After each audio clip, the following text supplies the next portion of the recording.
प्रज्ञा जागरण अभियान में आप सभी श्रोताओं के उज्जवल भविष्य की कामना करते हैं और स्वागत करते हैं।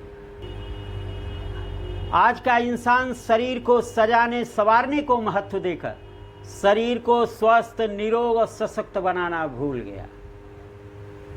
आज का इंसान मन को मनमानी करने का महत्व देकर मन को स्वच्छ करने, मन को मजबूत बनाने और मन को संस्कारित बनाने की बात भूल गया। ये दो भूल हुई है, इसीलिए आज इंसान तन और मन से रोगी हो चला है। और ये मनुष्य आज स्वस्थ हो और चाहे 1000 साल के बाद स्वस्थ हो, ऋषियों का जो दिया हुआ ज्ञान है उसको जीवन में उतारना ही पड़ेगा। बिना उसको जीवन में उतारे अब ये शरीर स्वस्थ नहीं बचेगा। तो ऋषियों ने क्या कहा? उन्होंने कहा कि शरीर को स्वस्थ रखने के लिए आहार, विहार, व्यायाम और आराम, चारों का संतुलन। अगर आप चारों का संतुलन आपके जीवन में नहीं है तो आप पूर्ण रूप से स्वस्थ नहीं हो सकते। आहार का मतलब क्या? क्या खाएं, कब खाएं, क्यों खाएं, कैसे खाएं, कुछ पता नहीं। बस हम अपनी लाइफ जी रहे हैं, जब आया खा लिया, जब आया सो लिया, जब कोई संयम नहीं है। आहार गड़बड़ है। विहार क्या है? जीवन शैली, वो भी गड़बड़ है। तीसरा है व्यायाम। शारीरिक श्रम तो इंसान के पास है ही नहीं है। मशीनरी का युग आ गया, बटन दबाओ, मसाला पीसो, बटन दबाओ, कपड़ा साफ कर लो, हर काम बटन से हो रहा है। श्रम तो कोई करना ही नहीं चाहता। शरीर में जंग लग गई धीरे धीरे। तो व्यायाम भी नहीं है। और आराम, आराम का मतलब होता है गहरी नींद से। ये नहीं कि आप 9 घंटा चारपाई पर पड़े हैं, हाँ गहरी नींद आ ही नहीं रही है, तो आराम हुआ कहाँ से? तो आज अधिकतर लोगों का जो आराम है वो मोबाइल ने छीन लिया। क्योंकि वो मोबाइल जो देखने के आदी हो गए हैं, उनकी नींद उथली हो गई, गहरी नींद नहीं है। इसलिए चारों का संतुलन आपको लाना पड़ेगा, तब आप पूर्ण रूप से स्वस्थ हो सकेंगे। तो आज हम चर्चा जो करेंगे, 2-4 सूत्र जो ऋषियों ने बताए थे, जैसे भोजन को चबा चबा के करना चाहिए, पानी घूंट घूंट करके पीना चाहिए, कमर सीधी करके बैठना चाहिए, गहरी सांस लेना और गहरी छोड़ना चाहिए, ब्रह्म मुहूर्त में उठना चाहिए। ये सारा ज्ञान ऋषियों का दिया हुआ है, ये मेरा नहीं है। इन्हीं सारी सूत्रों पर मैं चर्चा करता हूँ। अब मैं आपको बता रहा हूँ कि जब आपने चबा चबा के नहीं खाया तो क्या क्या नुकसान हुआ आपका। ये ऋषियों का ज्ञान है। चबा चबा के खाना पहले भी सत्य था, आज भी सत्य है और कल भी रहेगा। तो पहला नुकसान ये हुआ कि जब आपने भोजन को चबा चबा के नहीं खाया तो सूर्य की किरणों से जो जीवनी शक्ति, प्राण शक्ति अन्न, फल और सब्जी को मिली थी, वो जीवनी शक्ति, प्राण शक्ति जीवा सो नहीं पाई। तो आपके शरीर के अंदर प्राण तत्व ही कम हो गया। तो उम्र के हिसाब से शरीर के अंदर जो भीतरी ताकत, ऊर्जा होनी चाहिए, नहीं है, प्राण तत्व ही कम है। दूसरा नुकसान, जल्दी जल्दी निगलने से लार आपके भोजन में नहीं मिली। लार का भोजन को पचाने में कितना बड़ा योगदान है, जो पढ़ाई पढ़े उनसे आप पूछ सकते हैं। कई तरह के एंजाइम पाए जाते हैं। तो न तो पिसा और न तो लार मिली, वो भोजन आमाशय में पहुंचा। क्योंकि आज का इंसान मुंह में भोजन को डालता है, 1 गिलास डालता है, 2-4-5 बार में निगल जाता है, लगता है जैसे बोरे को जल्दी जल्दी ठूसा जा रहा है। तो लार भोजन में नहीं मिली। कई तरह के एंजाइम मिलते हैं लार के अंदर। अब वो भोजन का टुकड़ा आमाशय में पहुंचा, उस टुकड़े को आप लोगों ने देखा है? अरे यार, उल्टी होती है, जब वोमिटिंग होती है तो बाहर जो निकलता है, बाद में आंख नहीं देखती है क्या? वो पिसा है। अरे चावल खड़ा था, सलाद का टुकड़ा, छोला, समोसा, 2-4-5 बार में कितना पिसेगा?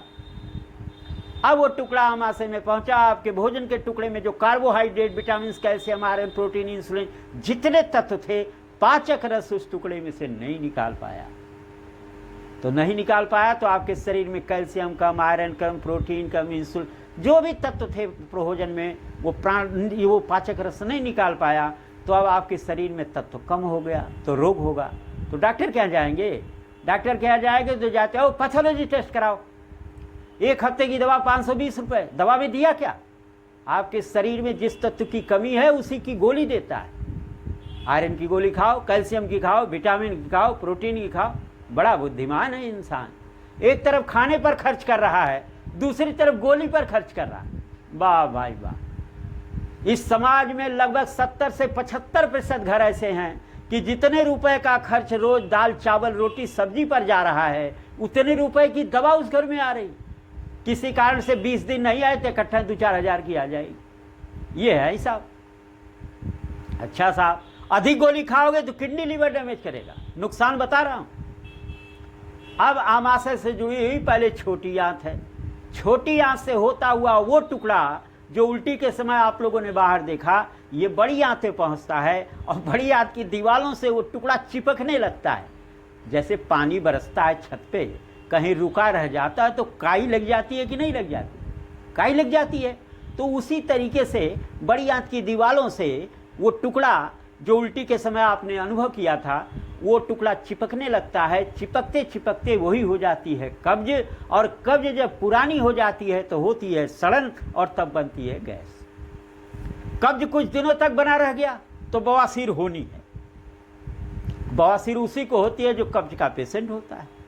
जब गैस बनेगी तो क्या होगा? ये पेट क्या है? ये शरीर का इंजन है। Engine kidney, liver, gallbladder, pancreas, spleen सब ही है ना। तो उस गैस का इन्फेक्शन इन अंगों पर होता है कि नहीं होता? होता है। अच्छा ठीक है भाई, मान लो कुछ लोगों को पता है होता है, लेकिन जिनको नहीं पता उनको प्रमाण दे रहा हूं। आपकी जानकारी में किसी भी रोग की आप दवा करते हो तो डॉक्टर को मान लो किडनी अर्थराइटिस हार्ट की दवा दे रहा है, तो डॉक्टर को किडनी अर्थराइटिस हार्ट की दवा देनी चाहिए ना। उसके साथ एक गोली पेट की क्यों देता है? वो गैस की गोली रहती है। वो गैस रोक करके आपका इलाज हो रहा है। वाह भाई वाह। इसीलिए लोग जब दवा जब तक करते हैं आराम मिलता है, और जैसे दवा बंद वैसे रोग शुरू, क्योंकि अब गैस की गोली नहीं लेना। तो इस तरीके से बहुत ज़्यादा गैस बनती है, पूरे शरीर में फैल जाती है, ऊपर चढ़ती है, हार्ट पे दबाव देती है, हार्ट में दर्द होता है। शंका तो होती है कि हार्ट की बीमारी, लेकिन दौड़े हुए लोग डॉक्टर के यहाँ जाते हैं, डॉक्टर चेकअप करता है, ना ना हार्ट की बीमारी नहीं तो गैस बनी है, वो गैस की गोली देता है। नहीं सुना है क्या? सुना है ना? वाह भाई वाह। अच्छा, यही गैस जब यहाँ चढ़ जाए तो मस्तिष्क के नर्वस सिस्टम को कमजोर बनाएगी। कभी यहाँ दर्द हो जाएगी, कभी इधर इधर हो जाएगी। लेकिन आजकल स्थिति क्या है? थोड़ा सा सर दर्द हुआ, पेन किलर खा रहा है इंसान, ये और नुकसान करता है, मस्तिष्क के नाड़ी तंत्र नर्वस सिस्टम कमजोर बनाता है। जब मस्तिष्क का नर्वस सिस्टम कमजोर हो जाएगा बार बार गैस यहाँ चढ़ने से और दवा खाने से, पेन किलर खाने से, तब मस्तिष्क का नर्वस सिस्टम कमजोर हो गया। अब क्या आएगा? चुनौतियों को झेलने की ताकत मस्तिष्क को नहीं रहेगी, तो डिप्रेशन, तनाव, चिड़चिड़ापन और मस्तिष्क के तरह तरह के रोग होंगे। एक विशेष परिस्थितियों में माइग्रेन भी हो जाता है। सबको गैस बने, सबको माइग्रेन हो जाए ऐसा नहीं है। माइग्रेन कुछ लोगों को, तो माइग्रेन उनको होता है जिनको गैस मस्तिष्क के अंदर चढ़ गई या क्रोध में तनाव में रहता हो। तो उन भी परिस्थितियों में दो मस्तिष्क के दो गोलार्ध, बायां गोलार्ध, दायां गोलार्ध, उस नाड़ी एक नर्वस सिस्टम पर ऐसा वो गैस पिंच कर जाती है, दबाव दे देती है कि वो विशेष परिस्थितियों में माइग्रेन हो जाता है। माइग्रेन का दर्द बहुत आसानी होता है। अच्छा, चबा चबा के ना खाने से कौन नुकसान हुआ? जो आपके भोजन में कंकड़ मिट्टी था ना, वो भी दांत के नीचे जल्दी पड़ता नहीं, 2-4-5 बार में जल्दी नहीं पड़ता, दांत के नीचे अंदर चला जाता है। तो अंदर जो मिट्टी जाएगा वो भी करामात करेगा, वो भी कुछ पथरी उथरी बनाएगा। आपने सुना नहीं है क्या? अरे फलाने को पथरी का ऑपरेशन हुआ तो फिर पथरी हो गई। पथरी बनने का तो कारण दूर नहीं हो रहा, कराओ ऑपरेशन पर ऑपरेशन, रुपया कम पड़ जाएगा। चबा चबा के न खाने से आज के बच्चों के दांत और मसूड़े कमजोर हो गए। क्यों? दांत मसूड़े की एक्सरसाइज हुई नहीं। जल्दी जल्दी निगलने से दांत मसूड़े की एक्सरसाइज होगी। इस तरीके से अगर किसी भी शरीर के रोग को जड़ से ठीक करना है तो पहले पेट को जड़ से ठीक करना पड़ेगा, तब वो रोग जड़ से जाएगा, नहीं तो नहीं जाएगा। दवा से आराम मिल सकता है लेकिन रोग जड़ से नहीं जाएगा, पेट को जड़ से ठीक करना पड़ेगा। ठीक है, बात आ गई समझ में? अच्छा साहब, अब मैं बताता हूं कि पानी को घूंट घूंट पीना चाहिए। ये ऋषियों का बताया हुआ ज्ञान है। इससे क्या लाभ है सर? पानी को जब घूंट घूंट पिएंगे तो जल के अंदर का जो प्राण तत्व है धीरे धीरे जीवा सोखती है। जल में भी प्राण तत्व है और लार मिक्स होकर अंदर जाती है जितनी बार आप घूंट घूंट पानी पीते हैं। तो इसीलिए पानी को घूंट घूंट पीना चाहिए, कमर सीधी करके बैठना चाहिए। आज तमाम लोगों को देखा जाए, खासतौर से बच्चों को, तो 2000 के बाद जो बच्चे पैदा हुए हैं 80% बच्चे कमर सीधी करके नहीं बैठ पाते, बैठते कमर झुक जाती है। क्यों? क्योंकि शरीर की मालिश नहीं हो, जो ठोसपन दिया जाता था। कमर झुकने से 4 नुकसान हो रहा है बच्चों का। पहला, गहरी सांस लेना और गहरी छोड़ना भूल गया, फेफड़ा पूरा फूल नहीं रहा, ऑक्सीजन ही बॉडी को कम दे रहा। दूसरा नुकसान, सारे नर्वस सिस्टम यहां गए हैं ना मेरुदंड के सहारे, तो जैसे कमर झुकती है वो आदमी सुस्त, वो बच्चा सुस्त महसूस करेगा। क्यों? क्योंकि कमर सीधी नहीं है। मूलाधार से लेकर सहस्त्रार चक्र तक प्राण का प्रवाह एक सीधे में नहीं है, ऊर्जावान महसूस नहीं करेगा। जो भी कमर झुका के बैठने का आदी बन जाएगा वो अपने को सुस्त और उदासीन महसूस करेगा। तीसरा, स्मरण शक्ति अच्छी नहीं होगी। चौथा, खास तौर से बच्चों के लिए बता रहा हूं कि बच्चा जब जन्म लेता है तो 5 साल तक मस्तिष्क का विकास होता है, 25 साल तक शरीर का निर्माण होता है, और 25 तक ये बच्चे जैसे भी बैठ रहे हैं, खा रहे हैं, जिंदा तो रहेंगे, ब्लड ऑक्सीजन कम रहेगा। लेकिन 25 के बाद जैसे 3 साढ़े 3 साल उम्र आगे बढ़ेगी और कमर झुका के बैठने की आदत बनी रहेगी, तो ये क्या हो जाएगी, कमर की मांसपेशी झुका के बैठने से कमर की मांसपेशी कड़ी हो जाएगी, स्पाइन टेढ़ी हो जाएगी, दर्द करेगा, दवा खा, बेल्ट रगड़ा, ऑपरेशन की भी नौबत आ सकती है।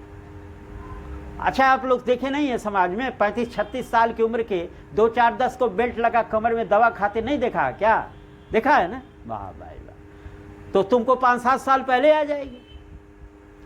अच्छा, तो इसलिए कमर सीधी करके बैठना चाहिए, गहरी सांस लेना और गहरी छोड़ना, यह अभ्यास करना पड़ेगा। इसके लिए प्राणायाम करना पड़ेगा। और सबसे ज्यादा वायुमंडल में ऑक्सीजन कब रहती है? सुबह 3 बजे से लेकर 5 साढ़े 5 बजे तक। फिर तो 5:30-6 बजे से भड़बड़ बड़बड़ गाड़ी मोटर चलना शुरू होता है, 10 बजे तक पूरा वायुमंडल का भर जाता है, चलता है 12-1-1:30 बजे रात तक पूरा। वही है, क्या गाड़ी मोटर चल रहे हैं ज्यादा से ज्यादा, सब कार्बन भरा हुआ है। तो इस तरीके से ब्रह्म मुहूर्त में उठना पड़ेगा, तब आपको ऑक्सीजन मिलेगी। ये ऋषियों का ज्ञान है। क्या बताया? चबा चबा के खाना खाओ, कमर सीधी करके बैठो, गहरी सांस लो, गहरी छोड़ो, ब्रह्म मुहूर्त में उठो।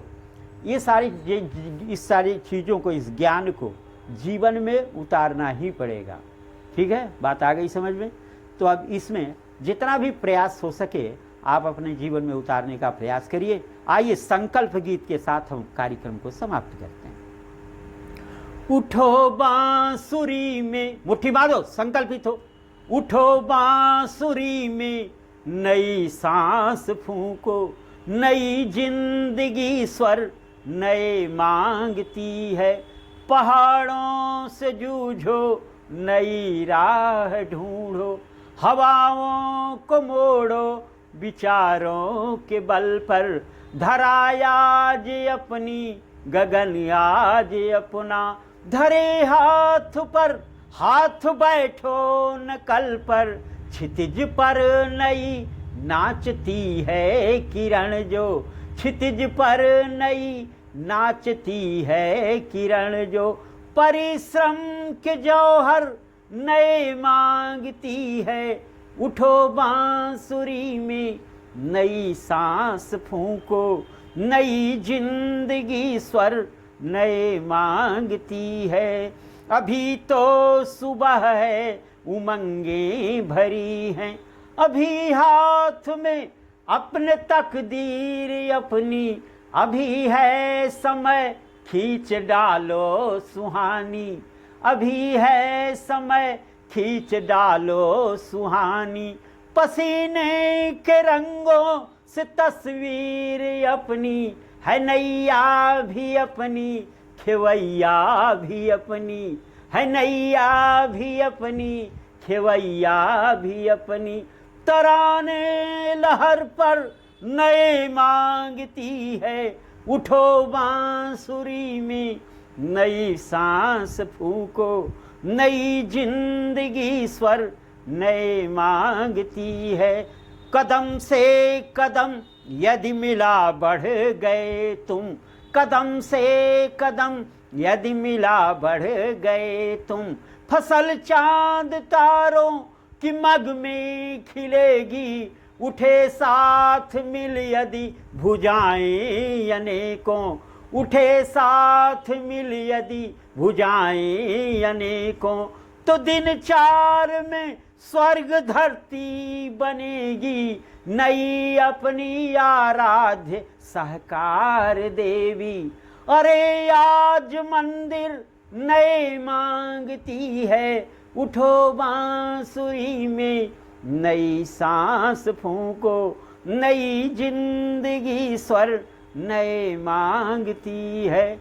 उठो बांसुरी में नई सांस फूंको, नई जिंदगी स्वर नए मांगती है। ओम शांति शांति समाप्ति। शुभ, धन्यवाद।